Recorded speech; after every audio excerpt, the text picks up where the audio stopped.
popcorn.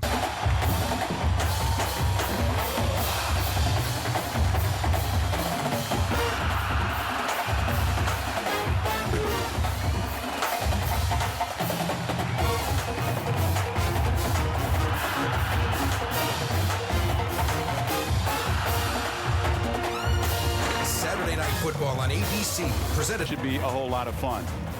Now, one of the themes of this game, there has been big talk about the little finger on the right hand of quarterback Eric Ainge, the pinky. He heard it taking snaps, and that's where he says the biggest concern is not throwing the football. He says he's not going to play into this at all.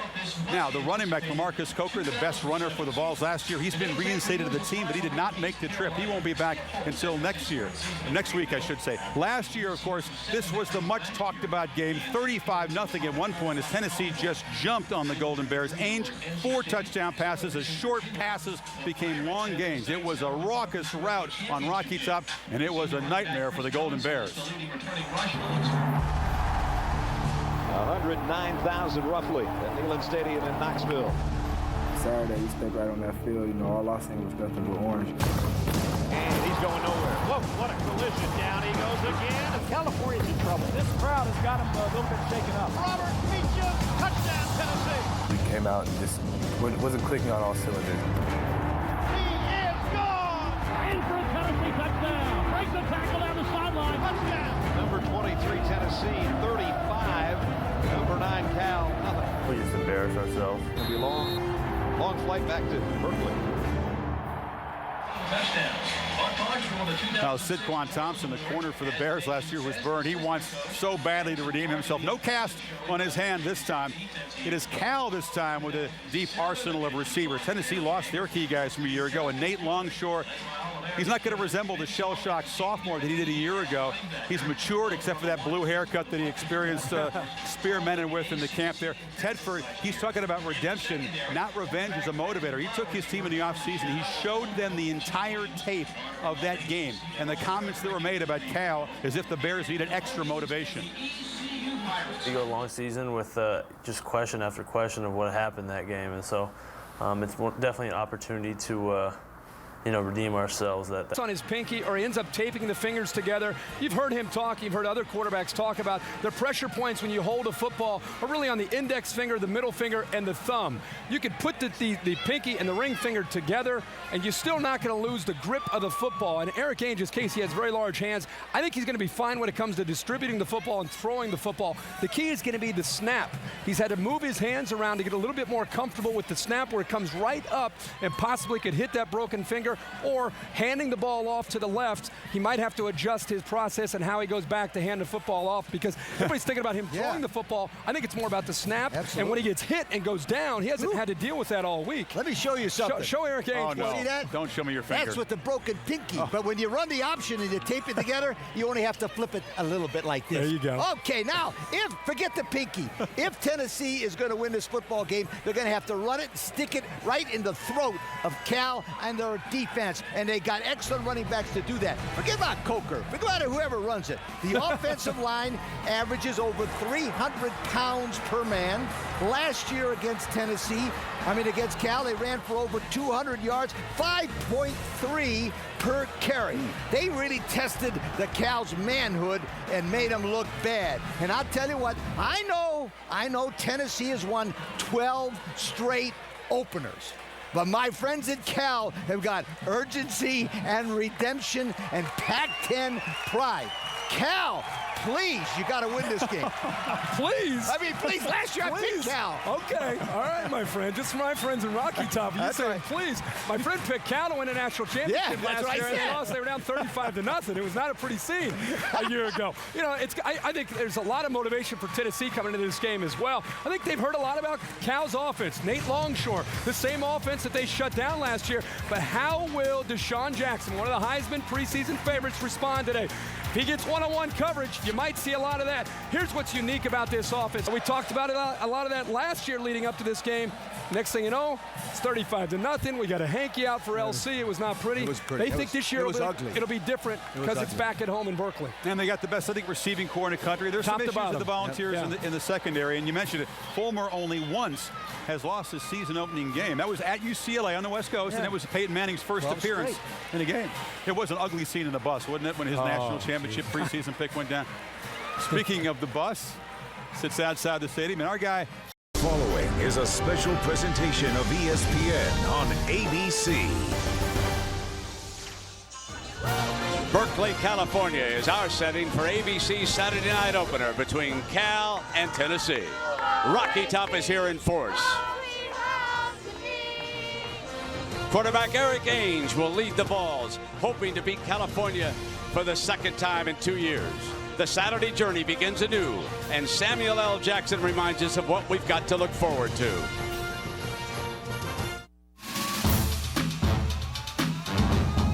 Oh, the times we had. Are you kidding me? The things we saw on Saturday nights in '06. What a great catch! Oh, he's drilled! Touchdown! A legend surrounded by a sea of white. A kick that split the uprights and raised the horns. Several sightings of the Heisman Trophy winner. Hopes dashed by a rival from just up the road. The gutty little Bruins have stunned USC. And twice, a confrontation between numbers 1 and 2, including an epic clash for the ages. Touchdown, Ohio State. All that sealed and in the books. Intercepted. A fumble. What a play. We are ready to roll again. Thousands of friends gathering together, voices rising, bodies flying, the impossible made real. Comebacks and forward marches, nail-biters, barn-burners, heartbreakers, and heroes. The traditions, the celebrations, the memories of the past, the hopes for the future. In other words, the college game. In prime time all season long, starting with Cal, Tennessee. Tonight.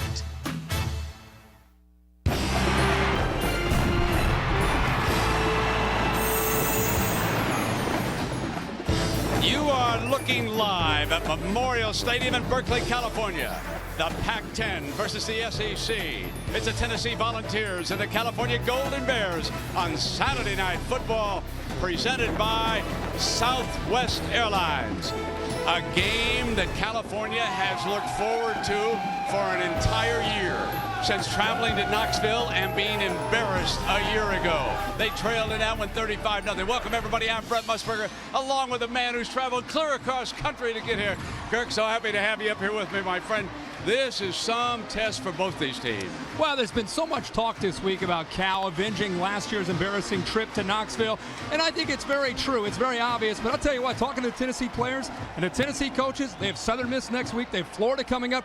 This is a big game for Tennessee, too, and they know it. What do you make of Eric Ainge's broken pinky? You know, I wondered all week, like everybody else, how he would hold up, and I'll tell you, Brent, if pregame is any indication of how he's going to hold up in his football game, his throwing looked very well. He took snaps. He was handing the ball off. No indication at all of any hold-up or anything slowing him down, so we'll keep a close eye on that throughout the game. So will it be Ainge and the Volunteers, or will it be the Golden Bears gaining revenge? Only one team will be able to celebrate.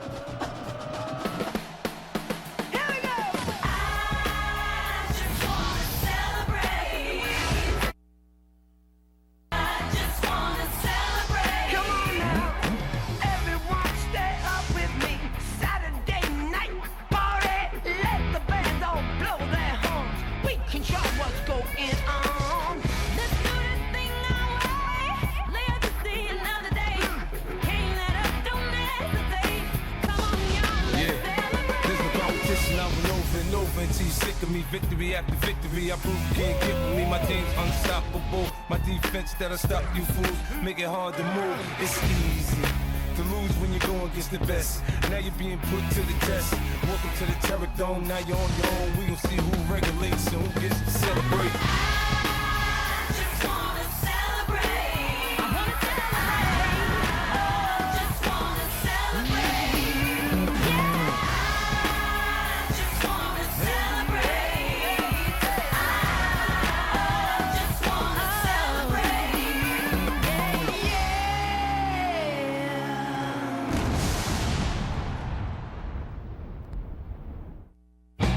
ABC, and it's Saturday Night Football, first week of the year. Cal against Tennessee. Remember, Tennessee blew them out early a year ago, but Cal came back in the second half to make it a game. John Saunders, Craig James, and Doug Flutie. I kind of turned my head away from the set today. Did anything interesting happen in college football just today? had a long time to focus on this after what happened last year, making plays. Running game balance of Tennessee or Cal, whichever one can do both has the advantage. Okay, the other big story, of course, in college football was in Blacksburg. Tennessee and Cal, back to Brenton Kirk. All right, Chris. As you might imagine, a sellout crowd, and the Cal fans are waiting the arrival now of their Golden Bears. They have assembled over on the far side, and here they come.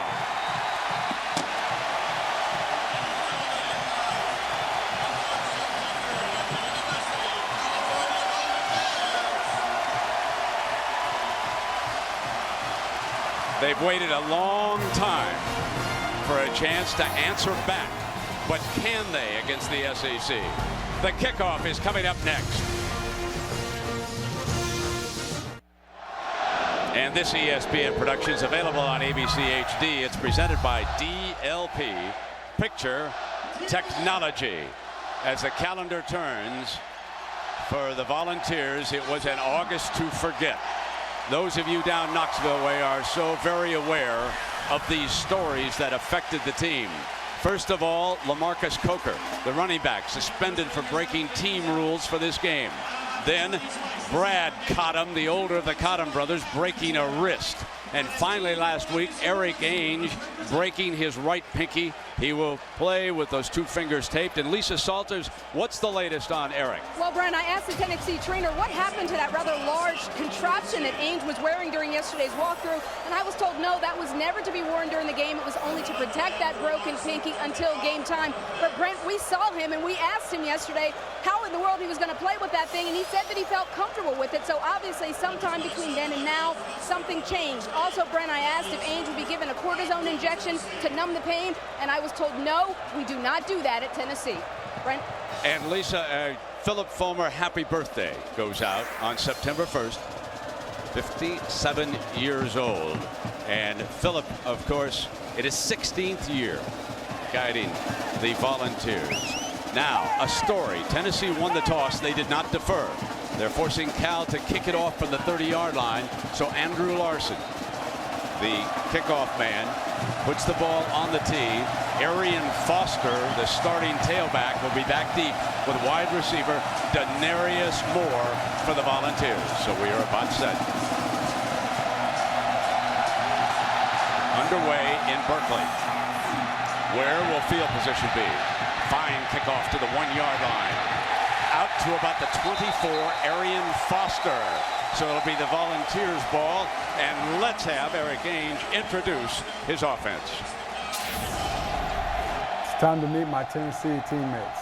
Started off with the left tackle, Eric Young, big physical football player, he's a fifth-year senior. He's the leader of that offensive line for us. So we get ready for the first scrimmage play. Play fake. Ainge puts it up the flat to the 30-yard line. Austin Rogers catches the first pass here, Kirk. I like the fact that they came out early in this game. This year we definitely want to Follett and Warren Williams. When you get back there, I don't think you want to meet either Bernard Hicks or I. So safety Thomas Deku. Now the handoff, and they bust across the 30. This will be third down, and let's make it about 3 yards as Arian Foster carries. One thing that's been talked about, well documented with Tennessee since spring ball, is they've not been in a huddle since the Outback Bowl. They're in a no-huddle offense. You're going to see it all night tonight from Eric Ainge, under center right away to help create tempo for the Vols.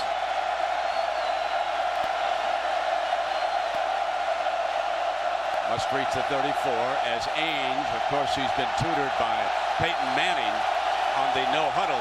Peyton told him, don't look for the perfect play. Look for the play that gives you the best opportunity. Out in that flat again to the left side.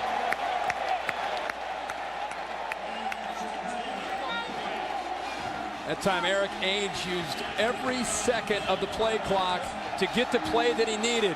Like a lot of quarterbacks, he looks over to the sideline, Brent, to get the confirmation of the call. That time the right call to pick up a valuable first down. Well, Lucas Taylor, one of the veteran receivers, with his first catch of the game.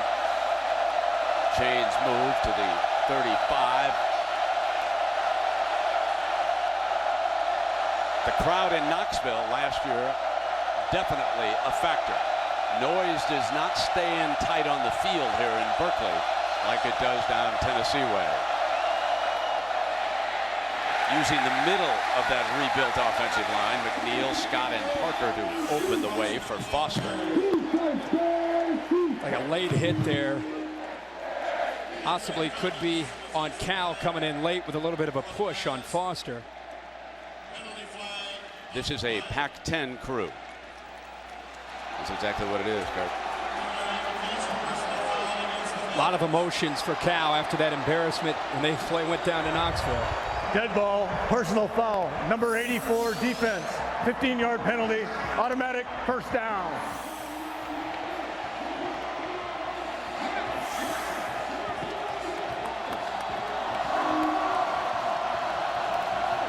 Found himself a little bit of a hidden number that time as I looked down through these fellas, and I'm right there with you. I'm thinking 84 plays wide receiver. First down and 10.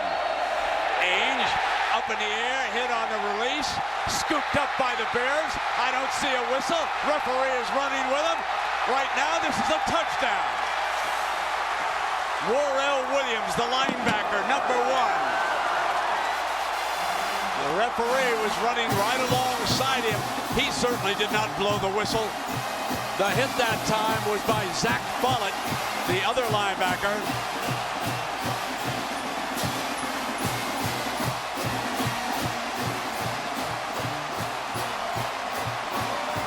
Obviously, there will be a review. Remember, every play is reviewed.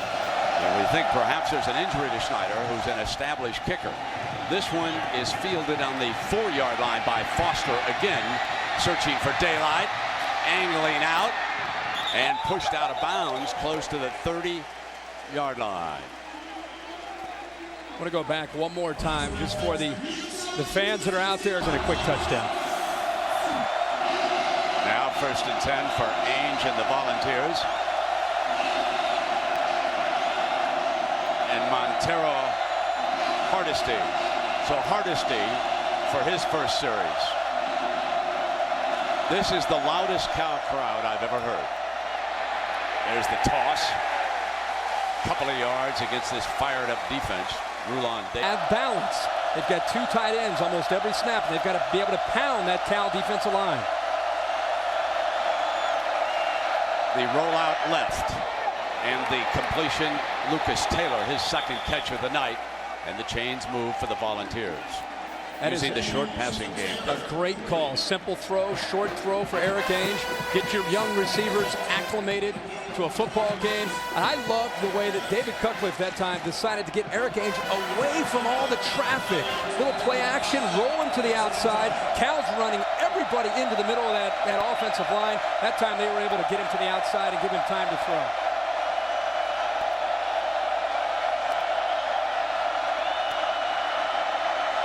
First down and 10. Ainge over the middle, wide open is the tight end. Inside the 30-yard line, Chris Brown operating as an H-back. He's a senior from Louisiana, and he broke free. 27 yards. We've always known that Eric Ainge has a big, strong arm. Here's the touch that he's developed right over the linebacker, Felder, between the linebacker and right in front of the safety, Deku. A nice touch throw that time by Eric Ainge. The Volunteers bringing it right back down the field.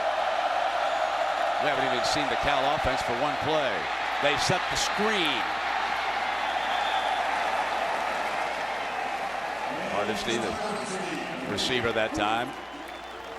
Moy there defensively for the Bears. Tennessee deciding again, 1st and 10. Good time to try to break their tendencies. Cal's expecting a lot of running from this Tennessee offense, and they're going with this time a screen against a blitz. Cal very fortunate. He had a convoy in front of him. Fortunate that didn't go all the way to the end zone. 2nd down with Tennessee's new look, no huddle. Straight ahead for a 1st down. Across the 15-yard line, and number 2, Hardesty, has brought something to the dance on this series. Right now, really getting a feel for what Tennessee wants to do in this football game, the way they're mixing up the play calling. David Cutcliffe, when I talked to him this week, he told me about the no huddle. The thing that he said is, we struggled last year running the football, Brent, and the reason was we kept running into bad numbers. They had too many people up front. This no huddle gives us a chance to get better plays called. Kirk, here's a 1st down at the 14-yard line of the Bears. Hardesty again battles his way, made the most out of that run. He was stuffed right in the middle that time.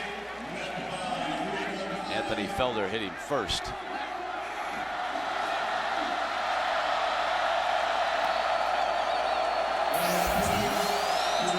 It's the balance we talked about. Eric Ainge looks in. He must have been talking to Peyton quite a bit. He looks like he's in total command of this no-huddle offense for the Vols. 2nd down, they go empty in the backfield. Short drop, out to the left, complete, touchdown. Arian Foster checks back in. And number 27 goes 12 yards, and the Volunteers are an extra point away.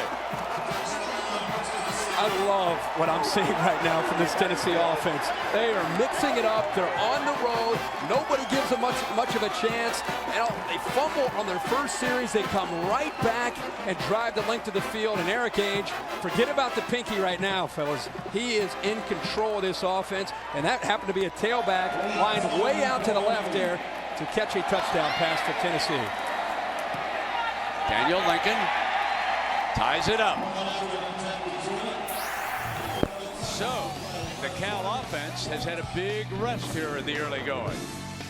Perhaps we'll see him for the first time if they don't fumble the kickoff. We're deadlocked at 7.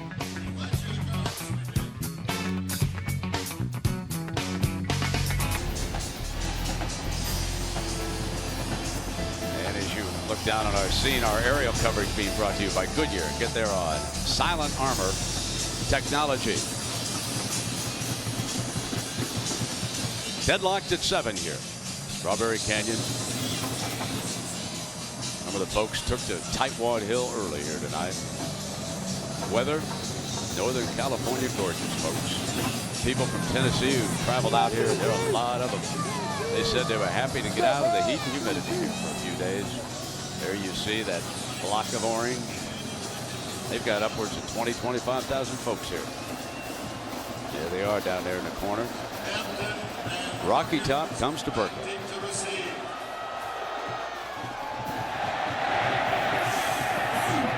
And this one goes out on the far side, and let's see if they take it on the 35 or decline it, what the situation here will be.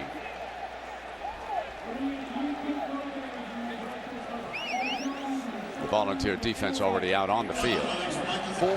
7 points the other way. You come right back and drive right down the field. It says a lot about this Tennessee football team. 3-minute drive was impressive, wasn't it? It sure was. Yeah, here comes the hop. 25-30. Looking for daylight. And he's shy of midfield by about 4 yards. This shows you the versatility. Foster's lined up out here. They motioned another tailback out. The crazy thing is Cal's got this defended really well. Another throw, 2nd down. Follett simply misses it, and then it's just Foster being a great tailback and getting into the end zone. But the Cal defense was there. You got to make a tackle, but 2 tailbacks in the lineup together for Tennessee's offense. Here comes the Jeff Tedford attack. 4 wide, empty the backfield. Nate Longshore. And there was a flag just prior to the snap. Deshaun Jackson there biggest weapon. Number 1 is off to the left side of this formation. Justin Forsett. He's the starter now that Marshawn Lynch has moved to Sunday football. Right up the middle. And Forsett crosses midfield to the 49, and let's have. But the Tennessee senior led the Volunteers to an 11-2 record, piloting the team to a victory in the SEC championship and earning the game's MVP. The unanimous first-team All-American threw for almost 4,000 yards and 36 touchdowns in his final season. Text vote to 87654 now on your AT&T wireless phone to play All-America Trivia for a chance. All right, Matt, we'll keep an eye on those two down south. Certainly here it's California with a second down. You can see the yellow line. They need to reach that for the first down. And here comes Forsett. Not this time. The gang meets him, and let's have Gerard Mayo introduce this Tennessee defense. Cal says they want revenge. It's going to start up front with JT Mapu and DeMonte Bolden stopping the run. Then the quarterback's going to have to get away from Xavier Mitchell and Johnson with their ringleader, Jonathan Heffman. Gerard did his business on that play. Sure did. Now it's up to those midgets, because here's third down, and Tedford's attacker is going to come firing. He's got time. Oh, what a hit. Held on to it for a first down at the 34-yard line. Deshaun Jackson. He's one of the more dangerous players in college football this year, wearing number 1. Now Forsett steps right through the middle. Big gain on first down. He has been cleared to play, and he checks in right now on this second down. Needing 4.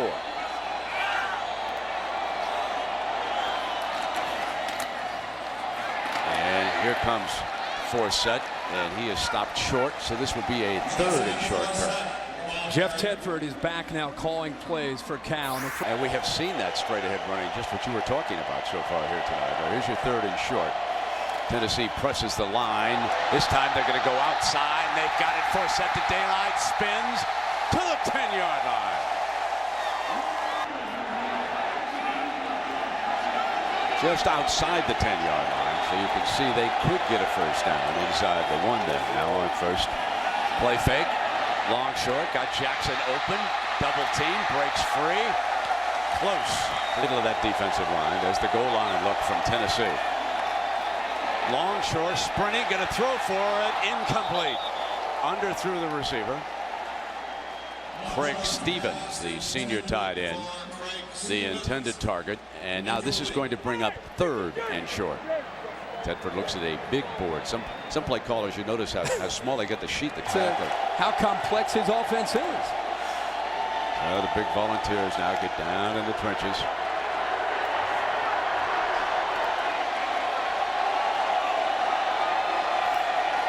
Straight ahead by Longshore. Bucking his way to the end zone. Touchdown. Linesman coming down and signaling.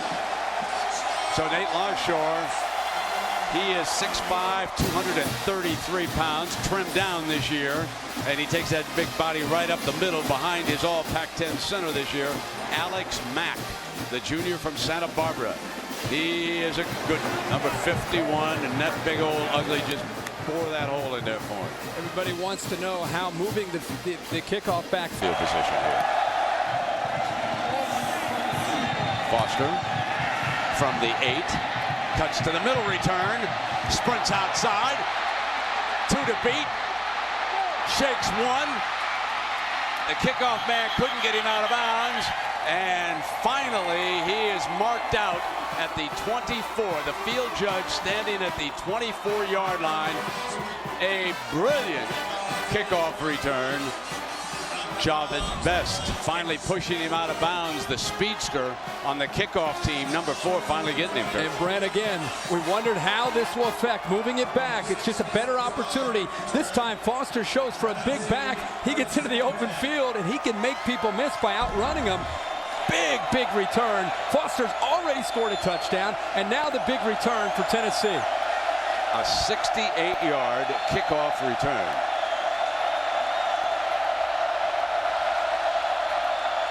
So Hardesty checks into the backfield.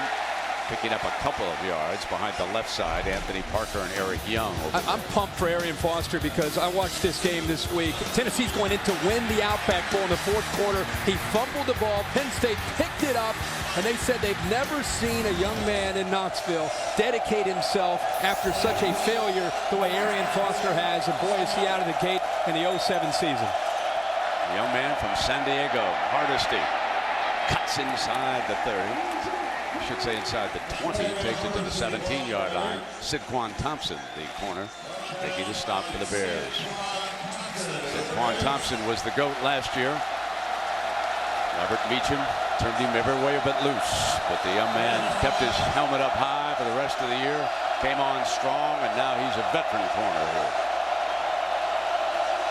Eric Ainge looks over the assistant coaches. There's about 4 or 5 of them over there giving different signals. A few of them are just disguising.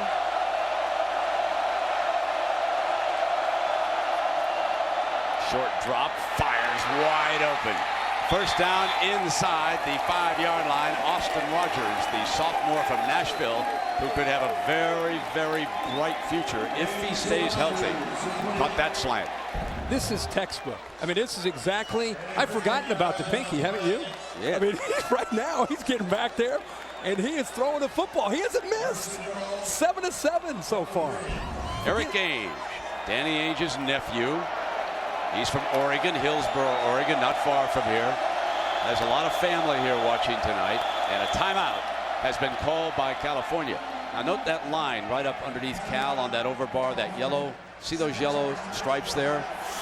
One will come off right there, and we'll have one left. So you folks want to watch how many timeouts are left. That's just a new wrinkle we added to the graphics. You can see over underneath Tennessee, all 3 of them are right good there. Stuff. Yeah, it is good. Is that your call? No, I wasn't. Ed Placey, actually. Okay. You know what? He was playing an EA Sports game. Yes. And EA Sports uses that with its timeouts, and that's how he got the idea. That's my world. Yeah, exactly. Yeah. You'll be showing us a little bit. Right. Well, you know, there's a little bit of a controversy here, and there's some aging hippies in the oak trees right here behind me, and one of the spokesmen is Chief Running Wolf. And, here's what he had to say.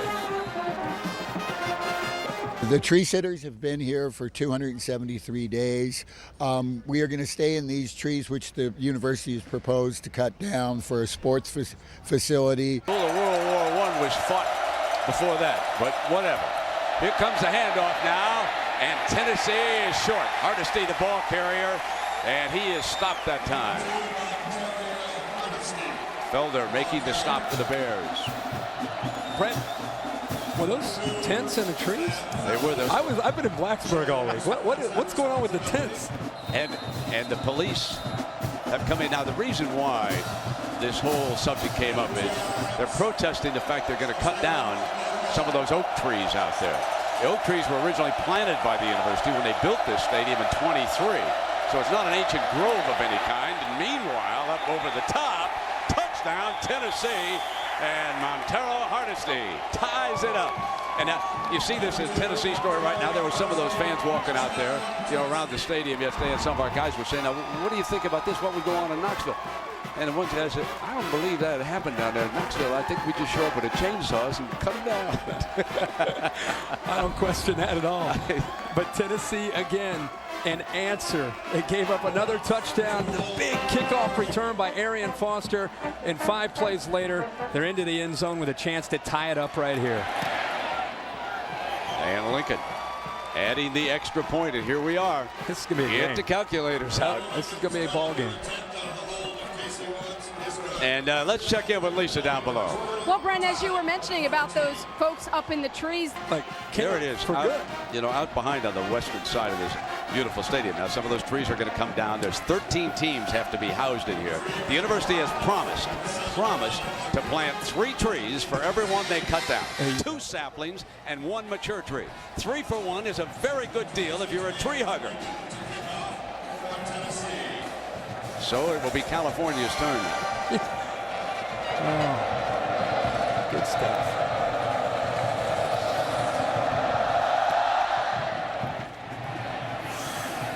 There's the Hawk. Stays in bounds. 15-20, looks alley. Down at the, I think at about the 28-yard line. Let's go to Matt Weiner for an update. Matt, what's going on? Took his lumps as a true freshman. True freshman in the SEC. I just saw 12 of 15. I think he's going to have a great year in 2007. Still 258. Wide open duel here. 28 points in the first quarter, and Justin Forsett again. The question about Forsett is not talent. He's been a great teammate. For 3 years, he's been sitting back there waiting, and now it's his chance as a senior.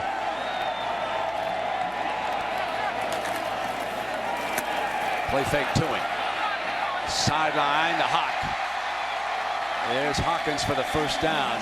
Man who just made that stop for the Volunteers. Number 14, Eric Berry. Folks down Knoxville way, they know that name. And you will too in the next couple of years.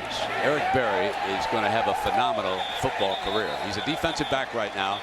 And along the way, Philip Fulmer telling us that before it gets too far along, he's going to have an offensive package for him. His daddy played at Tennessee. That's why they were able to recruit the young man from Georgia. Everybody in the SEC wanted this. He may be the best freshman corner in the country. He was the #1 rated corner in his class coming in. What I love is National Honor Society, a 3.75 GPA. He wants to be a dentist when he gets done playing football. So he's got it going in the classroom, and he's one of the best players out there playing in his class right now this year and getting a chance to show what he can do early in his career. Longshore gets it off underneath now, and so far they've been bracketing number 1, so number 7 has popped up, and Hawkins has made several catches in this game. Gerard Mayo, number 7, the big fella in the middle, only a junior. Let's keep an eye here on 3rd and long. Tennessee fans know very well that last year they struggled putting pressure on opposing quarterbacks. They only had 17 sacks all year. This is Tennessee we're talking about. Here's an opportunity. They got Cal into 3rd and long. Can they get after Nate Longshore? That's one of the biggest keys in this game. If you give him time to throw, he'll make you pay with his group of receivers. 3 wide now for Longshore. Here's your 3rd and long, setting a screen, drops it over the top, but tripped up on the play call. That was James Montgomery, the backup running back. He was the receiver that time, and big play by Bolden. Pretty good pressure here. It's a zone blitz, and what's ironic is they drop it in. He had a pretty good sense there, pretty good savvy to just drop back. That was Robert Ayers who got his hand up, but the Tennessee defense on that series was swarming. So we are about to see our first punt of this game. I was going to say, the way these offenses are playing, that's a heck of an accomplishment to bring the punter out for either one of these teams. ESPN Saturday Night Football, presented by Southwest Airlines, returns after this message and a word from our ABC stations.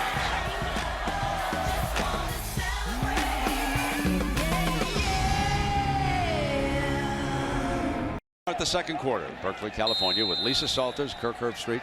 I'm Brent Musburger. Nice to have you along with us here tonight. Cal and Tennessee, Pac-10 SEC, tied at 14.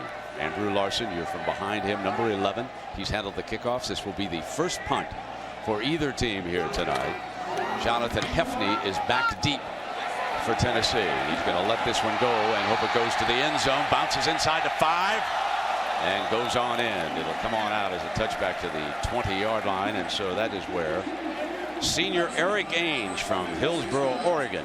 And you know, when you look at this, you'd say, how can you improve on that? But he's doing just that tonight, isn't he? Well, he's off to a pretty good start, 7-7. But when you start to think about some of the quarterbacks, especially number 16, Peyton Manning, and he has the most accurate year ever, it tells you a lot about his progression. Think about where he was as a freshman, and then as a sophomore after a 5 and 6 year. The big year last year with David Cutcliffe now appears to be in very good rhythm in this no-huddle offense and very comfortable.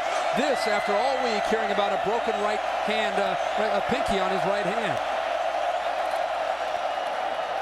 Now 8 for 8 as he takes it to the outside man, Josh Briscoe, the junior from Lawndale, North Carolina. So they're looking for a take charge receiver, if you will, like Meacham, but then, you know, Meacham's come around every so often. But those of you who follow Tennessee regularly, you know that they normally have got outstanding wide receivers down there. Ainge under pressure, and that tackle was early. There was no reason to do that. It wasn't going to be complete, and Follett lost contact, I think, with the football, Kirk, and took him down, so it'll be an automatic first down, so he bails him out with that penalty. The streak's alive. That ball was going to be over his head. There was no question. And what's crazy is Jeff Cottom is 6'8", so he was... Pass interference, number 56 defense. The ball will be placed at the spot of the foul, automatic first down. I mean, if you're actually looking at this, the ball is not catchable, but anytime you tackle a receiver in the open field, it's going to be called every single time. And it should be. First down. Foster. Coaches have a little conversation over there. Look a little one-sided. Here's Foster now. Cuts the daylight. Breaks a tackle. Crosses the 35-yard line. Thomas Deku, their fine senior safety from the Bears, making the stop. I'd like to make a point here, Brent. There's so much talk about spread offenses in today's games. Look at two tight ends here every single play from Tennessee. What that does is it puts a lot of pressure on defenses to deal with an extra gap up when it comes to stopping the run, and that's something that David Cutcliffe is trying to take advantage of. Yeah, stood up just short of that first down. Anthony Felder, the junior linebacker from Seattle. Tennessee had 108 yards rushing. There's some areas that they were really coming up short, and one of them was 108 yards per game on the ground. Lowest since going way back to 1994. And think about Philip Fulmer. You always think about teams that are physical with the ability to pound you when they have to, and I think that's what they're trying to get back to this year. Third down and short for the Vols. Ainge going to throw for it. And run out of bounds at the 35. They lose yardage. A negative play that time. They trash talked a little bit. Deshaun would say, you got to punt it to me. And Brandon said, I punted to you all last game. You didn't do anything against it. So what are you going to make? So here we go. You'll never see a Colquitt back away. Here comes Deshaun, shake and bake. Can he beat the second? Dancing off to the right. Look at this guy. The Wizard of Returns. Deshaun Jackson. He's going to the end zone.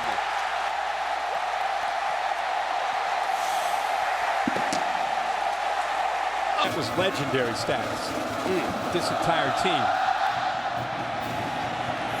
High and short. Bobble at the 25. Short man out to the 34. Take it, Mr. Herbstreit. I just one matchup. Colquitt against Deshaun Jackson. Score one for the little guy. Even the Stanford trombone player could not have stopped him, folks.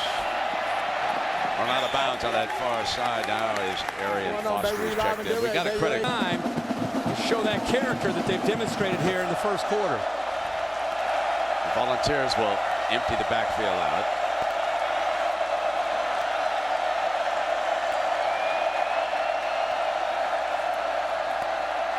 Has time. It's short of that first down. Austin Rogers makes another grab. It's a so here comes third down now, Kurt. I'm sorry, Brent. It's a different Eric Ainge. Just watching his body language, he really took command of this offense this offseason, breaking in so many new wide receivers. David Cutcliffe told us this week that he's been very proud of the way he worked with them in June and in July. You could see it's working out. He's got all new receivers, and he's 10 of 10 with an entire new group in the first game. That's great execution and great commitment over the summer.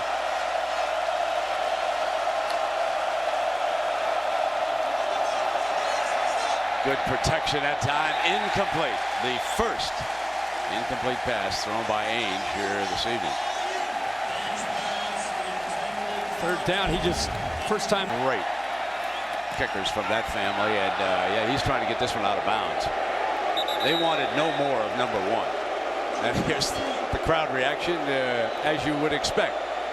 If we were down Knoxville way, they'd be giving Britton Colquitt a round of applause. Different venue. Makes a little difference, doesn't it, folks? How's that for a live shot? Alcatraz, and then the Golden Gate Bridge on beyond. Of course, being brought to you by Goodyear. Get there on Silent Armor Technology, and we thank them for the wonderful coverage as you look down on a packed Memorial Stadium here in Berkeley. Gorgeous weather. This is only Cal's third offensive possession, and they roll it out on 1st and 10, and Nate Longshore with a completion. Now let's go down below now to Lisa. Well, Brent, as you know, there's always two sides to every story. Now, for the university, right now, this is university property. A lot of people are asking, why not just kick them out? You know, it would just be such an incredible drain on university resources and time. We'd have to have the police monitoring it all the time. We have a trial coming up in 2 weeks. We expect to prevail there. We're also They need the facility. Can't blame them. They got to have some place to get their act together. They're good out here now. A lot of women's sports teams need that facility too. So let's make that absolutely clear. 10 minutes left here in the first half now. There's the draw play from Longshore. Handing off to Justin Forsett. First game out of the gate, offense has jumped out in the first quarter. We've seen John Chavis on one side, Tennessee's defensive coordinator, make some adjustments, crowd the line of scrimmage a little bit more against that physical pounding that they were taking from Jeff Tedford. And we also seen Bob Gregory and Cal's defense making a few adjustments. Seen some defense now step up. So Jonathan Hefty trots back, number 33. He'll be matched against Larson. And they've got the Bears backed up now. The ball should be able to give Ainge real good field position here on this one. Cal's kicking game very solid, but they have lost Tom Schneider. They were coming in on, boy, did they get close to him. And he slipped that one off. Takes a Cal bounce. And there's Jabba the Jet, number 4. That's Best, their super freshman, down surrounding it. And that was Wardlaw sliding in. Boy, he may get one before the night's over. That young man was real close.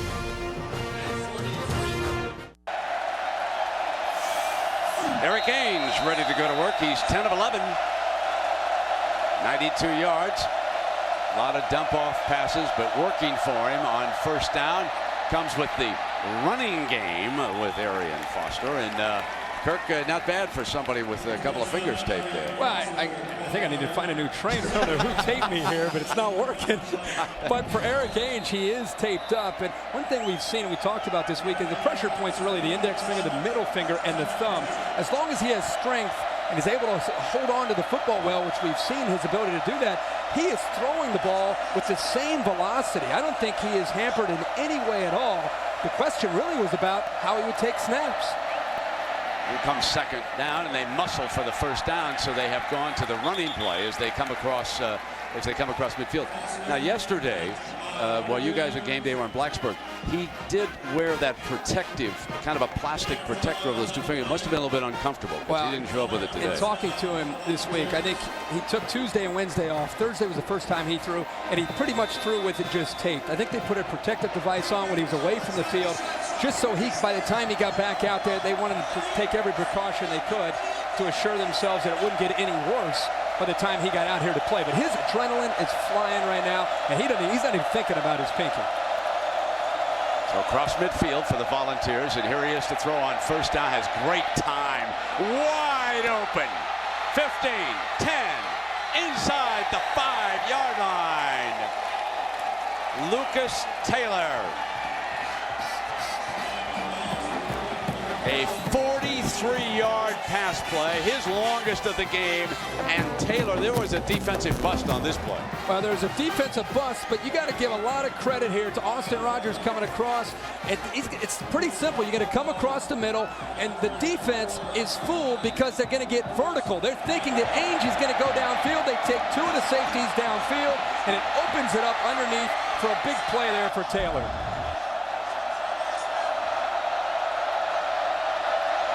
Now on first and goal. They come back with Hardesty. I can't say it enough. I mean, this Tennessee program, they're on the ropes back in Knoxville. These last 5 years have not been acceptable by Volunteer standards. And 2 years ago, they're 5-6. Last year, at one point, they were 7-1. They lost to the Florida Gators by a point. Eric Ainge gets hurt. They lose 2 games in a row to LSU and Arkansas. And by their standard, they finished 9-4. It wasn't a great year. They wanted to come back this year without any experienced receivers and start great, and they're showing a lot of heart in this first game. Here extra blocker. Hill checks in along with Brown, and they're going to throw. And he'll walk in. Touchdown. An extra point away from tying it. Chris Brown, who was set up as an offset fullback. Roll free. That is a very well-designed play by the Volunteers. We continue to see the creativity from David Cutcliffe. The fact that in his second year working with Eric Ainge, with the new wide receivers, they're in sync and they feel very, very good, and they're attacking this California defense and they're maintaining the balance. Eric Ainge is 12 of 13 and feeling good right now. Some other quarterbacks may tape up those two fingers. Yeah, right. We have a trend going here. It's Daniel Lincoln adding the extra point. We are deadlocked. 42 points up. Here's an idea.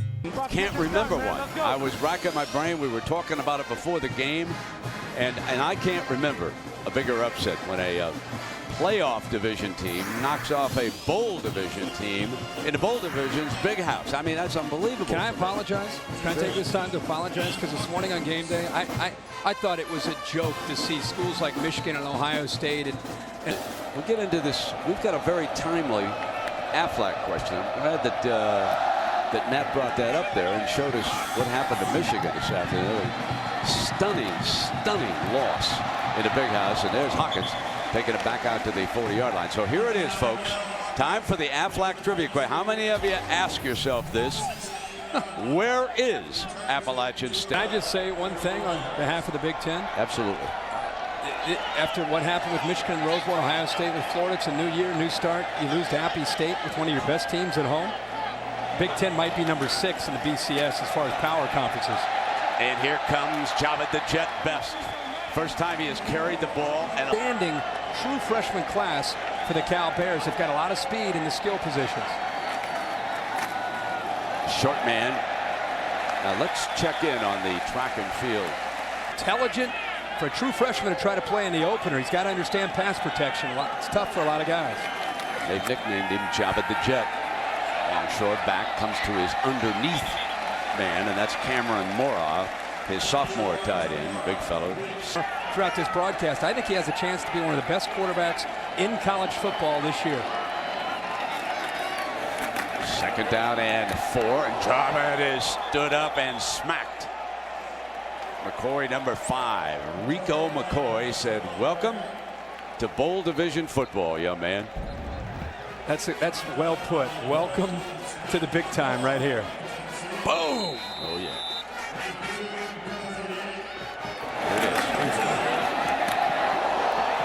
You know what? It's good for him, though. Get that out of the way and now go out to, he got up from it, now you go out and just play football. He was on the freshman all-SEC team, and he's got a fine career for him. Rico does. There's the H-back look. Now they're going to run the toss play with the youngster. Look at daylight. Look out. 10. Pushed out of bounds inside the 5. Freshman, now the bigger back is in. And he stopped. Gerard Mayo rolled in on him. Big number 7. Good hit that time. Mayo pretty instinctive in his own right. Yep. You know, he's had to go from outside linebacker last year. He's moved into the middle. First game out, defending the run. You got to get in there and find those gaps, and he filled it that time.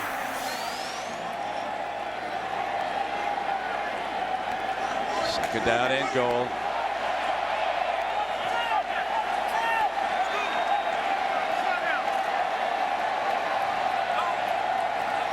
Hawkins, motion back. Rolling, throwing underneath to Hawkins, and he will not make the end zone. Let's check in down below with Lisa. Well, Brent, you remember that Nate Longshore here in Berkeley are going to see some special things. Here they're coming now, Brent, with that empty set. Give themselves 5 wide as Forsett comes out as one of the receivers.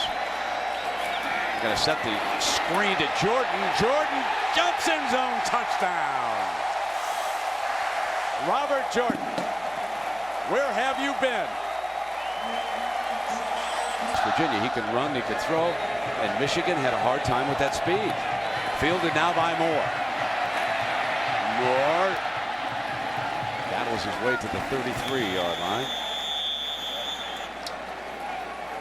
I've been trying to figure out all summer why so many people think Michigan with because they certainly were not the 5th team in the nation. No, that's not going to happen. No. First down and 10.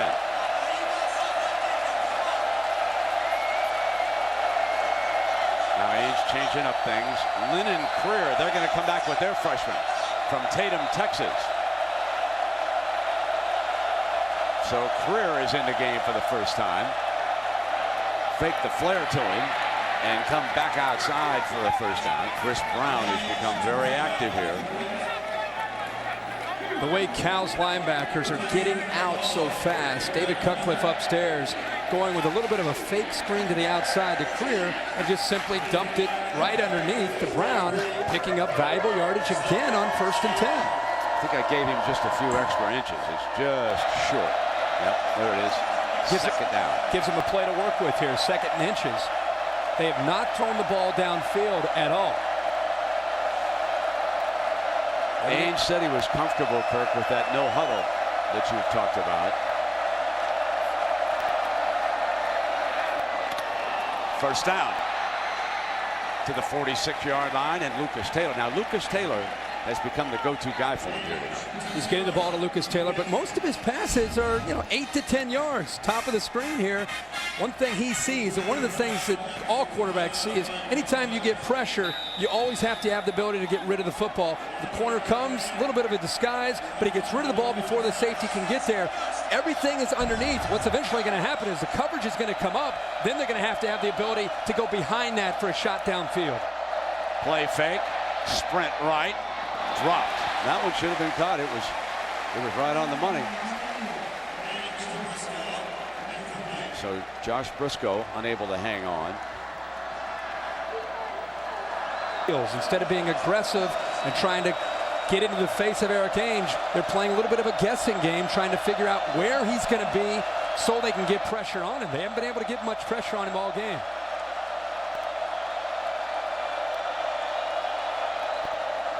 Second down, short of the first down.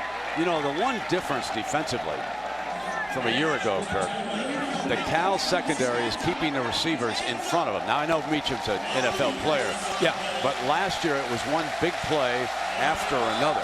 And one of the things that happened last year, Bob Gregory, the defensive coordinator, played almost all zero coverage. Zero coverage means everybody's man-to-man. And if somebody misses a tackle the way Sidquan Thompson did, it's an 80-yard touchdown. This year they're putting the safeties back behind. There comes a blitz. And the Volunteers with Warrell Williams, who has scored a defensive touchdown. Scott running to daylight, forcing him into a 4th down here. And timeout. I think you saw Fulmer over there on the sideline use up his first timeout. And so, Kirk, let's take a look at the Pacific Life game summary here. We came in expecting some potential fireworks from his fireworks on both sides of the ball. And look at our quarterbacks tonight. Talking about, we're not in the midseason. We're not in early November. These guys have had a chance to come out, throw the football. I know right now Nate Longshore's numbers aren't high, but one thing we have seen in this game is I think both quarterbacks are baiting the secondary to come up, and then they'll eventually go downfield. This is a huge decision for Philip Fulmer on 4th down because you still have a minute to go, and with Nate Longshore and all of his weapons, if you don't make it, if you decide to go for it, that's a short field to work with for Cal. Yeah, I suppose another option is you want Colquitt to try to punt it out of bounds. I guess you don't want Deshaun to try to come upfield on you, or do you tell Colquitt, punt this thing into the end zone, and we'll see if they can go 80 yards with a minute to go. And Hamlin on the ground, try to eat up as much time. Picked up by one of the upmen for the Volunteers, and he batters his way to the 40-yard line with 6 seconds left on that clock. I was touching on the chemistry on this Cal team. When Nate Longshore, it's a little thing, but when Nate Longshore came off the sideline, made 2 or 3 bad throws, it's not a selfish team. You have a lot of great individual players, but they're unselfish. And they all went over to him, patted him on the shoulder. Hey, it's okay, it's okay. I think that tells you a lot about Jeff Tedford. Talking to him this week, he really, really likes not only the talent, but more importantly, the intangibles, the chemistry on this football team. So Tennessee will take it on in to the locker room.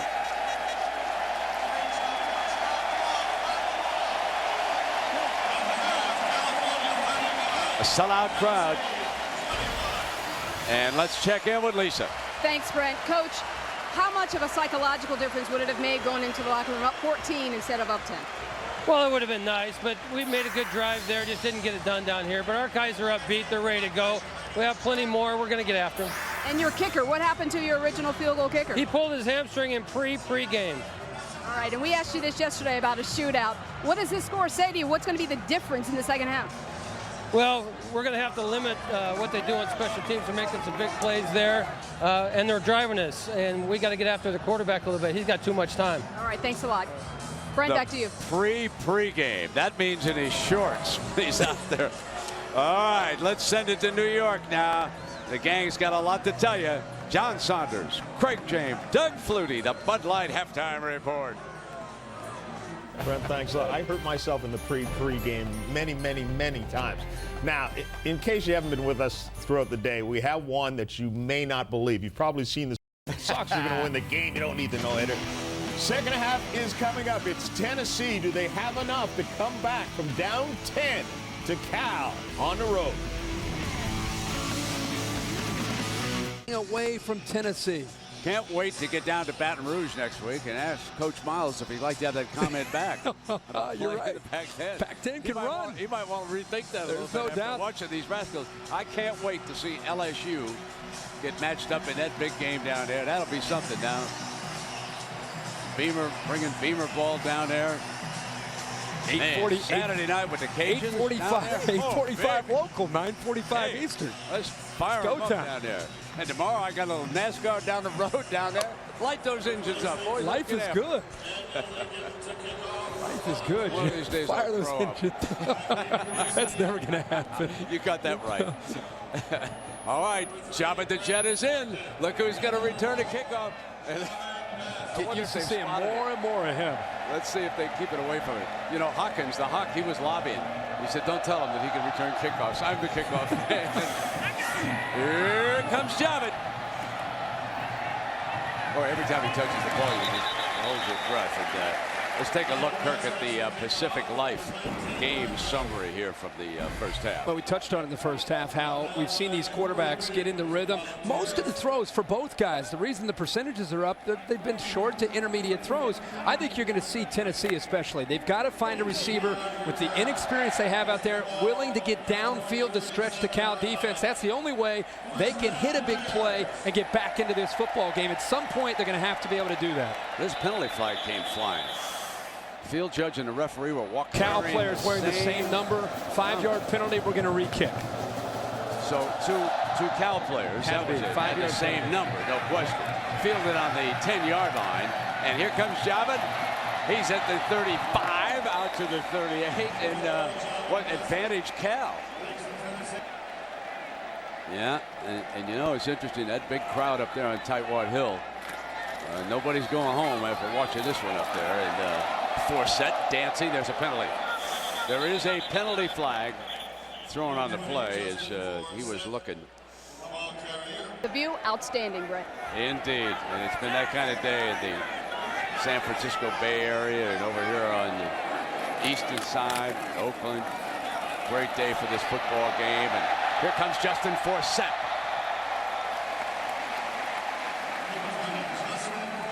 Pretty good view from up there. It is, and she said it was great. You can see over the Golden Gateway. That's beautiful. So here's second down. They spread the field now. Nate snaps it off, and Deshaun pulls it down. That's a first down as he crosses midfield. First down and 10. End around, Deshaun Jackson. Nate throws a block. Deshaun's got another first down and still dancing. Oh, yeah. At any level, in almost any sport, speed kills. Now 14:02 left here, up by 10.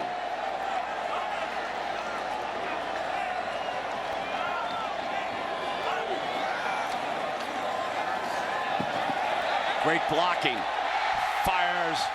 And the Hawk is inside the 5. Another great throw by Nate. Quick throw, touchdown, Hawkins.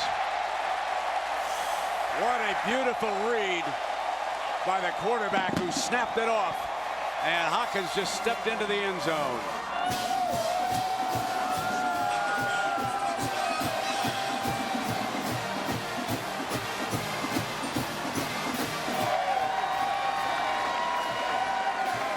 There may be better offense. Battle calling the plays once again after taking a year off last year with Mike Dunbar calling the plays. He's back calling the plays for this Cal offense, and it shows. Larson's kickoff headed out of bounds. Then he went away from it. You know, year 3, year 4, especially year 5. And now he's back calling all of the plays for Cal's offense.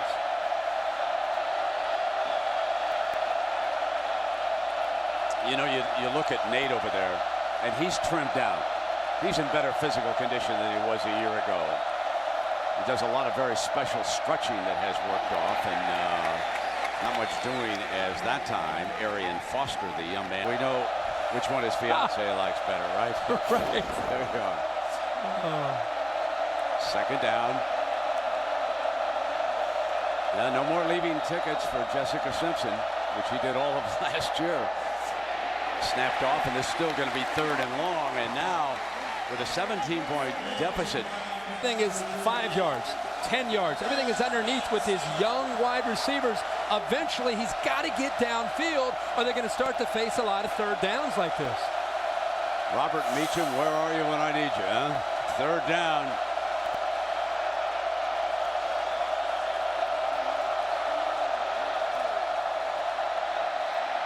Steps up, take off. Can he get the first down? Yes. Good scramble up the middle that time by Eric Ames. I think that's the thing that surprises you. You talked about the commitment in the offseason that Nate Longshore made. Same commitment from Eric Ames. Senior year, has an opportunity to be maybe a late 1st-round draft choice, maybe better this year. And the thing that I found astonishing in studying, getting ready for this game, is his quickness that he has for his size. He's 6'6", 230, yet he has enough quickness that when he makes a decision to get up there and pick up a 1st down, he can do what you just saw. Tennessee looking to put a march on here. Running that slant play beautifully. Crossing midfield, Austin Rogers. So he's been an active receiver here today. That would be big for the Volunteers if he comes in. He's one of those possession type guys, and he'll fool you with his speed too. Brent, you can really appreciate this. At halftime, John Robinson was back up here in the press box, and we were talking about this offense, and he said, you know, it looks so much like Peyton Manning and the Indianapolis Colts, and I know David Cutcliffe spent obviously a lot of time with Peyton. They're trying to do as much as they can to a certain extent, but John Robinson's view, he said, they just don't have the receivers to get downfield, which is what you and I are saying as well. Exactly. First down, breaking free now is Foster. In a foot race for the end zone. Just short. Taken down by Thomas DeCoon, the senior, but it's a 43-yard gain, and it sets up a golden opportunity for the Vols. It's a power play. The big tackle coming around. Raymond Foster gets in there, opens up a nice hole, and when you face in a defense that's starting to get a little bit of momentum, you go back to the wheelhouse, and that is running and being physical and running right into the teeth of that defense, because if you hit a seam, you can crease it, and that's what they did there for a big play by Foster. Another young man who worked hard in the offseason is Foster. Got himself into better playing condition. Looks more focused. Power look. Up over the top, but he can't jump that far. Fulmer getting ready for another power play. I think faking the power play and getting Ainge outside on the bootleg is the right call to give him a chance to either run it in or find an open receiver. If you're going to line up in the power, David Cutcliffe, I'm never going to question what he's thinking. But that's, well, now they're in the shotgun. Now he's going to get underneath. But the power game, not going to work against this Cal defense inside the 5. He's blocked out by that big rascal in that booth. He's going to move the pocket to the right and try to throw for it. Moving around to make a spectacular catch, but out of the end zone. That was a fine catch by Lucas. Wasn't thrown on target, and Eric knows it. Lucas Taylor, his most experienced receiver, returning.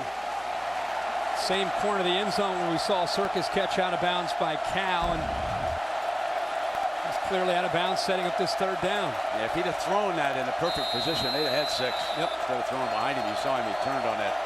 A little sooner, and he would have had it. Ainge down way at the bottom of the screen. Correct snap to a running back here. A McFadden play. Ooh, is Lucas Taylor slammed at the 1. Davis unloaded. Rulon Davis.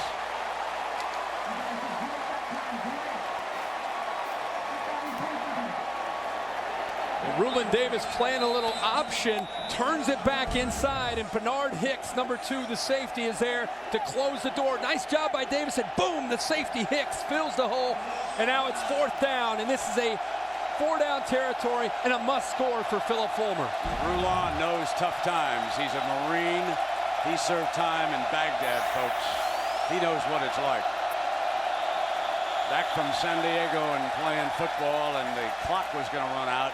So Tennessee must use a timeout here, Kirk. Such a crucial series here in this possession. They've got to come away with 6 points. So they use their first of 3 timeouts in the second half. We'll be right back.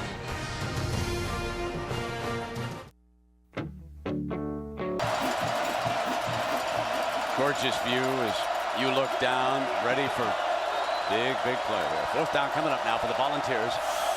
Want to cut into this margin. They're going to go for 6. Crowd alive.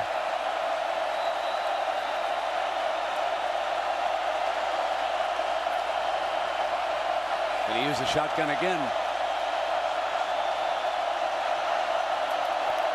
Coming after him. Incomplete. And Rulon Davis has there to make that play for the Cal defense. All right.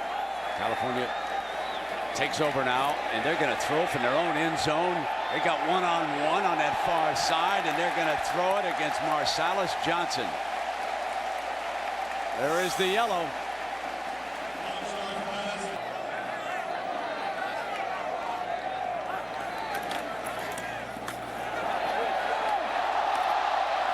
Set for 9 tough yards, and you know, it's interesting. He went back to it this year. The one thing he makes perfectly clear is Sunday to Friday, through all these years, his role's been the same. It's just been calling the plays. Now he's back to calling every play. Using the fullback for the first down. Will. And then there's balance. He's one of my favorite play callers in college football today because he does it all.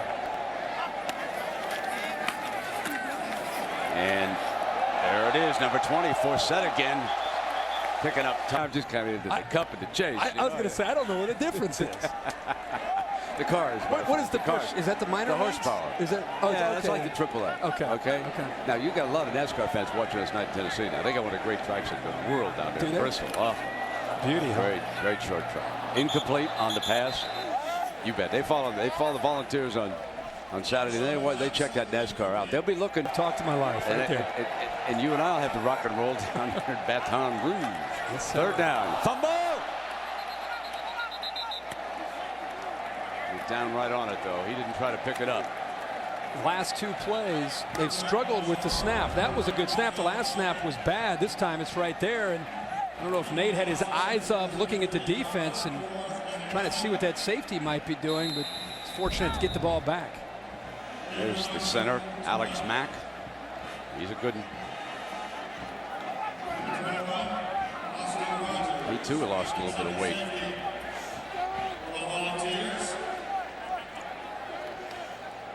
Austin Rogers, who's had a fine evening returning punts. So fair catch right there on the 26-yard line. Well, we got a new feature that you're going to enjoy with some of these.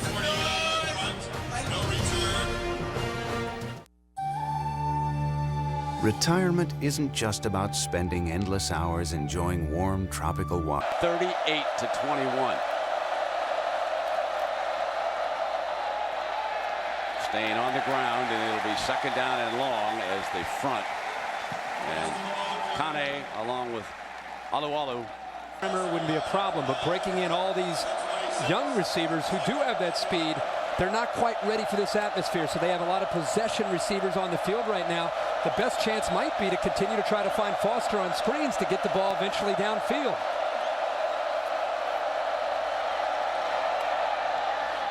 Complete. Struck over the middle that time with Lucas Taylor. So Lucas Taylor and Austin Rogers wind up being the go-to receivers for the Volunteers here tonight. 21-yard gain. That's great anticipation there. Right when I said they're not able to get the ball downfield, Eric Ainge drops back and finds again his favorite target tonight, Lucas Taylor, who got right behind the linebackers. There's a nice void in that defense, and he put it there before Taylor even turned for the football. 100-yard game for Lucas here tonight.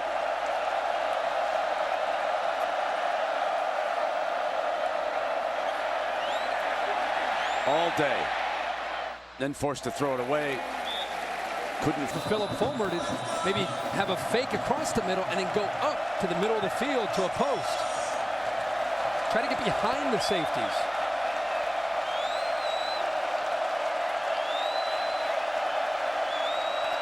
Three wide, running back to the quarterback's left.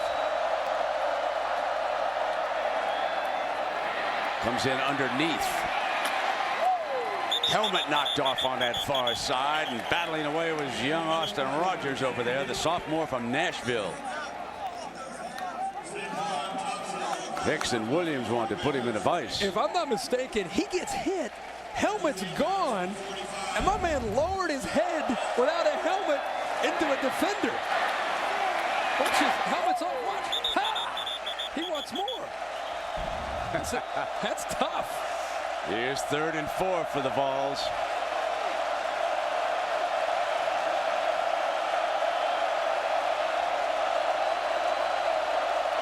Looks like they're coming off the corner. Now they back out. In underneath for the first down. Josh Briscoe. Eric Ainge is a quarterback capable, with 4 years of starting experience, of looking into the secondary and reading different levels and coming off of a primary and a secondary. And that time, I think it might have been his 3rd or 4th option. And he knew where his outlet was. He dumped it down. He's doing such a better job of that starting last year, and it's carrying over into this year. Deku and Bernard Hicks staying back too deep. First down and 10. Keep it on the ground. Foster across the 30. Another first down. Arian Foster's finding some seams. This guy's, I think he's an impressive back. I think he's capable of having a great year this year. And the more those receivers get more talented, more comfortable with this scheme, and give them a vertical threat, it'll take more and more pressure off of the running game, led by Foster, and once Coker comes back. They look like they're coming, and Ainge is changing it up.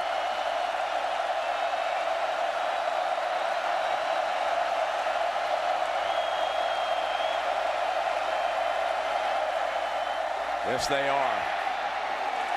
Incomplete. They were coming off that corner. They were filling gaps. Zach Follett. Open field, but once again, Follett is just too quick to get in there and disrupt the timing for Eric Ainge. On second down and 10, they show a 3-4 defensive look. And running him out of bounds, Josh Briscoe is taken out by Marcus Ezef, a sophomore Roverback. There's Ezef, number 29. Bob Gregory, the defensive coordinator from Cal, is probably telling his guys, let them throw that all day. We're working right now with a 17-point lead, getting close to the end of the 3rd quarter. They can throw that stuff all day and continue to just keep the ball in front of you and be sure tacklers, be physical. 3rd and 5. They were coming. Got it off underneath now to Foster. Foster to daylight. Foster inside the 10-yard line. It's 1st and goal. That was read beautifully. Deku saved the touchdown. 15-yard gain. Well, if you're the defense, you always have to find 27 in white, even though he's leaking out of that backfield. A good block downfield that time. That's what you like to see from Quentin Hancock, is the ability to not only try to catch the ball, but when it's your turn to put a block on somebody, lay them out and open up the running lanes to your running backs. Nice job.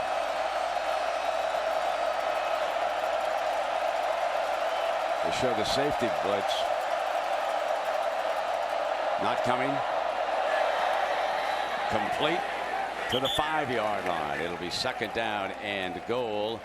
And that was Quentin Hancock, sophomore from St. Augustine, Florida. That's where Tennessee's offense slowed down and eventually turned the ball over on downs. They were inside the 5-yard line, had 2 or 3 chances. Cal's defense did a good job against that shotgun look. It's a different look this time. They decided to put him under center with an I formation.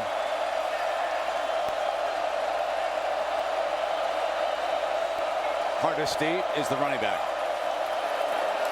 Play fake to him. Wide open. 6 for Tennessee. Back to within 10, using Chris Brown again. They have not picked up Chris Brown, the Bears, defensively coming out of that backfield. Brett, that's the call that I thought we might see on the last possession, where you get into that power formation. You fake that power play, and it's a soft boot to the play side, and it's open because Cal's converging. They're bringing everybody down to take away the threat of those powerful backs. 2nd touchdown. Chris Brown has scored for Tennessee. Daniel Lincoln wants to put it back on a 10. He does. And of course, Tennessee now wishes on that 4th down. They kicked the field goal. But regardless, a lot of time left in this game. Absolutely. And they are right in the thick of it. Southwest Airlines convenient nonstop flights. It's like having your own company plane. Visit southwest.com. Volkswagen. When you get into a Volkswagen, it gets into you. Dr. Pepper. If a the home of the card section here. University of California in Berkeley. I still never forget down in the Rose Bowl when those Caltech students snuck in the night before the game. Right in the middle of the celebration at halftime. They were doing a great card show on the other half. And all of a sudden, up it comes Caltech. I mean, that's smart kids doing that. Right. That's different levels. That was one of the, yeah, exactly. This is too much math for me. Well, here we are now on Saturday night, the sights and sounds. And Tennessee's back in the thick of it here. 38-28. And Cunningham, backup punter, booms this kickoff. Fielded at the 11-yard line. Here comes Hawkins. Hawkins trying to get to the 30, shakes away. And down he goes at the 25. Well, let's check in on our first Saturday night soundtracks with the California players. Young, we thank you. Hey, LSU, can you do it better next week? We'll find out. Did you choreograph that? Were you in there with the boys? they didn't want me in there with that one, no.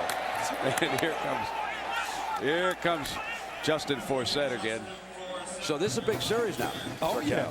Oh yeah. I mean, Tennessee, after they had to give the ball up inside Cal's 5-yard line, you thought, boy, oh boy, with the way Cal's scoring, I don't know if Tennessee's going to get another opportunity. To their credit, they got the ball back, scored, cut it to 10. Still, Brent, over a quarter of football to play, but their defense is going to have to step up and make some plays.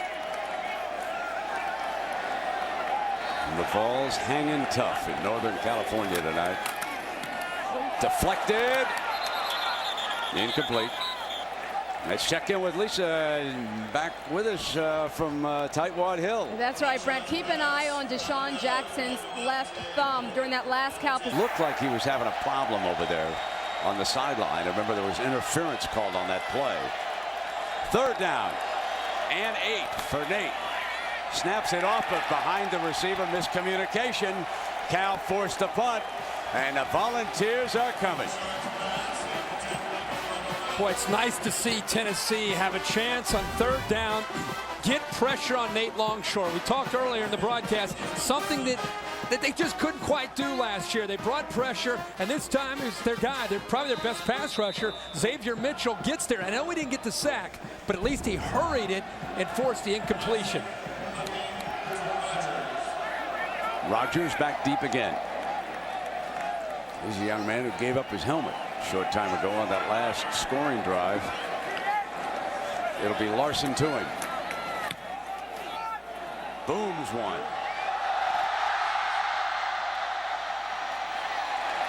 Down at the 29-yard line, and let's check in with New York. All right, Brett, here's... That was a terrific game. I think that Wake Forest scored on the first offensive play by BC. Snapped one off and walked into the end zone. Matt Ryan, probably the best kept secret in college football. He's got a great future at the next level. First and 10 for the Volunteers. Coming in underneath, and a great tackle by Scout hit, and he left his receiver out to dry, and as soon as he threw it, he patted himself on the chest and said, "My bad, that was my bad."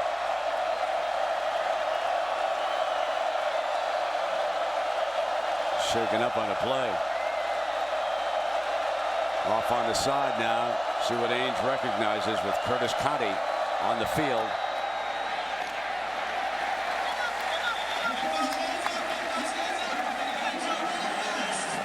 And that was Chris Brown again. He's been a favorite target here.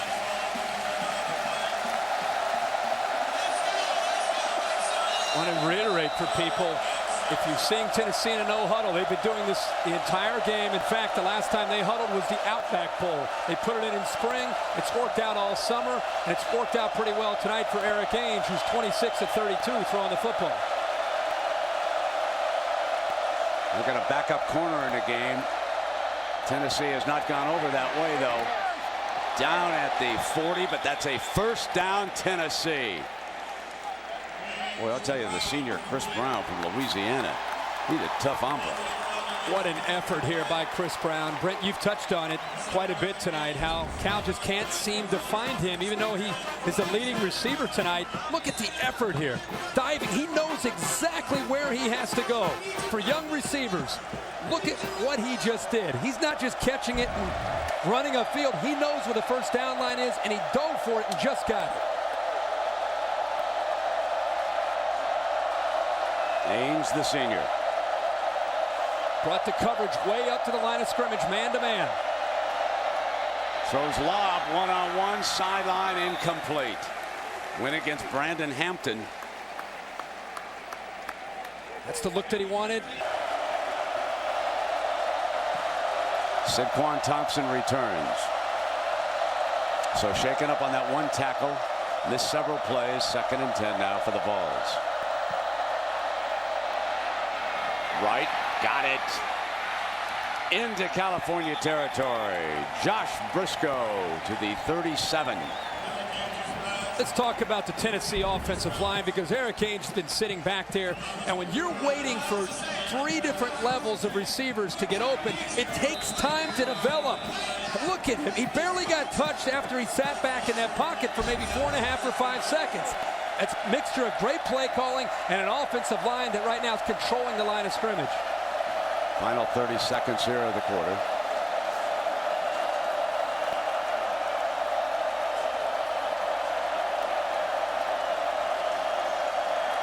Here comes the blitz. Comes in underneath again, just short of the first down. Denarius Moore, the freshman from Texas. This is the guy that they think can become their game breaker. He's got a little bit of an ankle, but a true freshman playing his first game, obviously, of his career. They hope by the time they get into conference play that he starts to emerge to become that guy that can stretch defenses. Got a 10-point game headed to the payoff quarter. And ESPN Saturday Night Football presented by Southwest Airlines will return with a 4th after this message and a word from our ABC stations.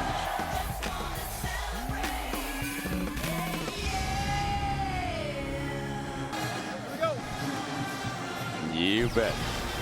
Smokey saying, come on, baby. Let's get it done, and we'll all party and head on back to Knoxville. We start the fourth quarter. Second down and short for the Volunteers. And Ainge has changed up a lot here tonight. Hardesty is his running back. He'll try to get the first down, which he does. They move the chains. The drive continues.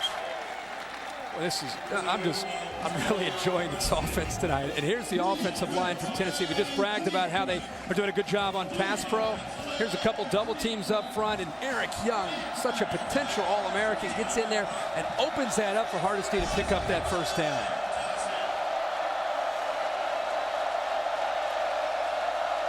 Maybe wearing down that Bear front. Lob over the top. Well, they went for it. And guess who they sent in afterward that time? Trying to lob one in over the top. And Brent Felder picked up Brent Benson. Too much of a touch that time by Eric Ainge. Allowed Peel, number 7, a safety, to come over. And if he was looking for the football, he could have gone up and made an interception. Freshman target. Second down and 10.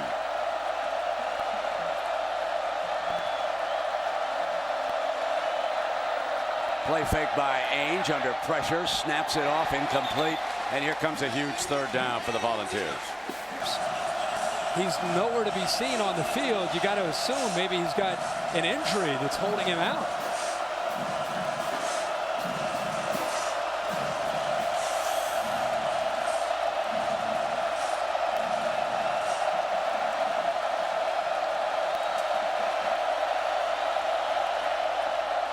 Ainge looks for a target, snaps it off, incomplete. Fourth down.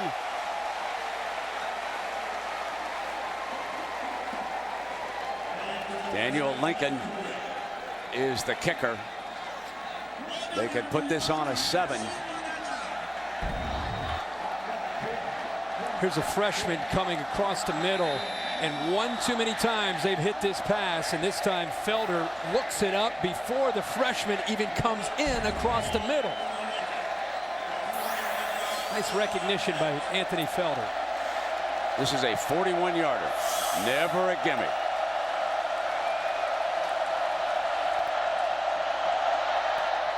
On its way, looking good. Lincoln makes it a 7-point game. Look out! Look out! The balls are coming. Tra-la, tra-la. Where are the Bears? Once up comfortably by 17. Now it is down to 7, 38-31. And there's Javed, the Jet. He goes back deep there. He's number 4. And Brandon Hampton alongside, and of course the Bears are trying to put it in 4's hands here if they can.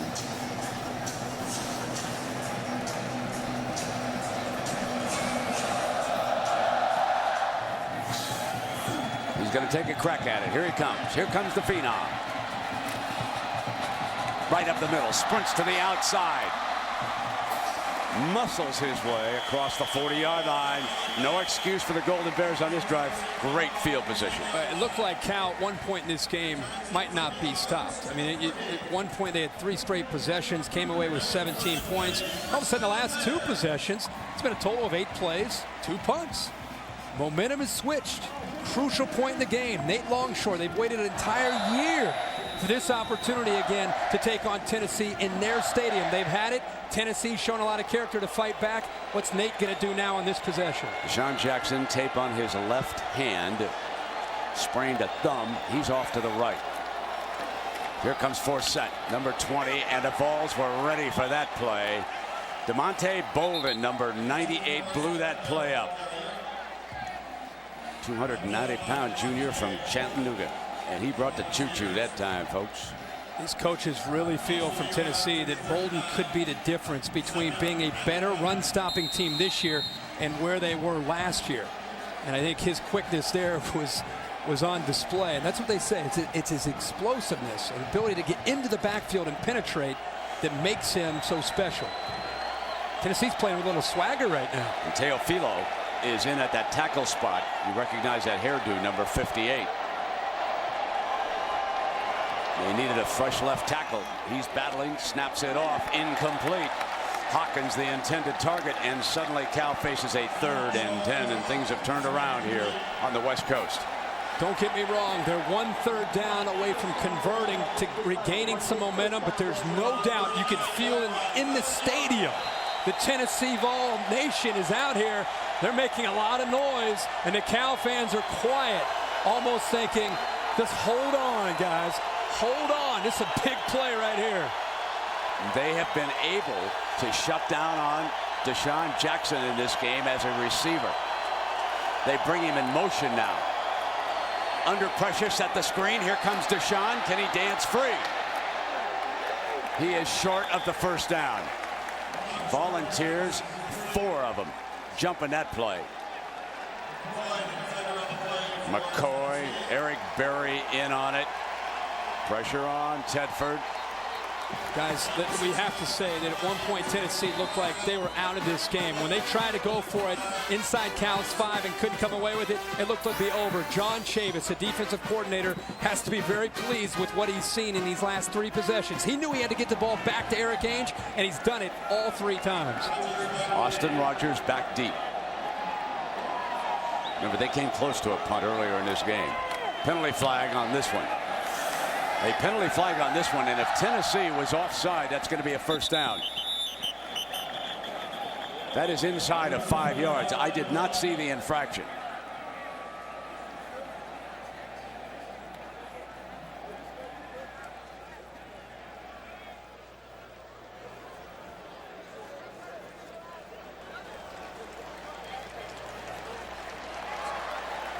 You're right. I was thinking the same thing. With 5 yards, that's a first down. But this could be against Cal. It's Cal. I think it's a legal procedure. Movement by Cal.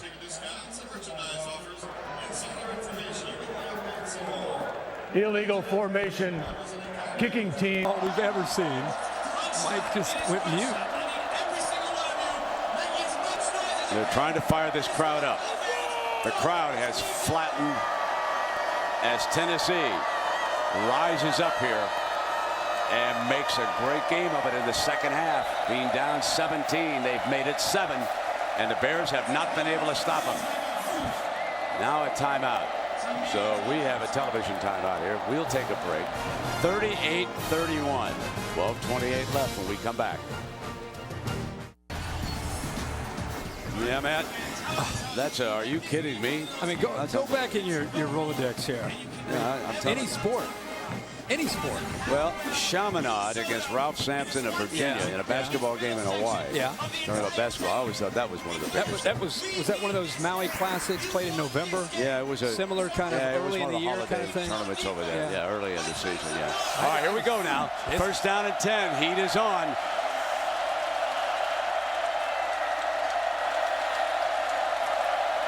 Foster, the running back, steps into the middle behind that offensive line, and Ainge has been a leader here, Kirk. I've been really impressed with this guy. We've heard all week about his pinky. Is he going to be able to hold up? And all we've seen tonight is a leader. Tennessee's been down all night. He's put them back in a position to win this football game. His numbers are outstanding.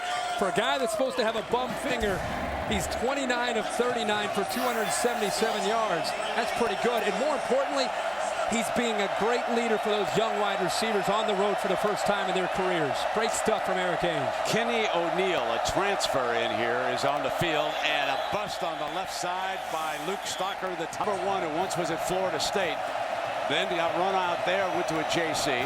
He signed on with the Volunteers. He is off to the left-hand side now. Foster is still your ace back for the Volunteers. Fake the draw play to him, under pressure, gets it off. He wanted O'Neal. He was the target that time, and Hampton the corner. Check in his wideouts. They continue to shuffle wide receivers. O'Neal is back on the sidelines. So too has Chris Brown. Here comes your third down and long now. Ainge has got to get it downfield. Snaps it off, complete, but well short of the first down. Well short. Tennessee must punt. Warrell Williams and Sidquan Thompson applying the heat defensively. And that Jackson has gloves on and has put tape over it. Colquitt bangs it out to the side. They're trying to keep it away from him. Takes a little bit of a Cal bounce down there at the 29-yard line. So now with 10:47 to go, the Bears clinging to a 7-point lead. Right back. Near the end of the game, we'll select a Chevrolet player of the game from each team, and Chevrolet will make a $1,000 contribution to each university's general scholarship fund. One candidate tonight, well, it won't be cavemen, but get ready for that show. It's about 3 guys who aren't trying to reinvent the wheel because they already invented it. Cavemen, new comedy, about to make prehistory. Series premiere Tuesday, October 2nd, 8/7 Central, right here on ABC. 3 straight series, Cal's been forced to punt the football. That's usually when Jeff Tedford's going to come out, either try to get physical or take a shot downfield. Longshore sends Jordan in motion. He's going to fake to Forsett and roll in Jordan's direction. Incomplete. Coming back to him was Jordan on that far side. Well, let's take a look at the ESPNU All-State Standings Review. And, of course, the story of... They're playing against... Gonna have to reserve judgment, I think, for a few weeks. So Deshaun continuing with those gloves on. Longshore. Offensive line did a great job this time, and here comes Lavelle Hawkins across midfield. Still dancing. We've seen Nate Longshore make a lot of completions tonight right behind the Tennessee linebackers. So there is the left hand. And he's taken advantage of it with some big plays to throw his hat in the ring and be a legitimate front runner. Early in the year, Heisman front runner. Fake to Forsett. Longshore stands tall. And a beautiful dump off coming out of the backfield. Cameron Mora followed him. The safety followed him. And it left a tight end all alone out in the flat. And Cameron Mora for a big game. Alex Mack, the all Pac-10 candidate, over the ball. Longshore steps up in the pocket, fires far side, snap down, complete. Let's see where they spot it. It's too late. Out here with Jeff Tedford and a lot of other coaches who work on the pass game, they demand that their quarterbacks get rid of the ball before your receiver gets out of his break. That's something you usually see up in the NFL. Hawkins checks back in, slotted to the left for Longshore. Here comes Forsett. Dances back middle, headed end zone. Touchdown, Cal. A brilliant run by... Ball on the tee for the Golden Bears. They're up 45-31.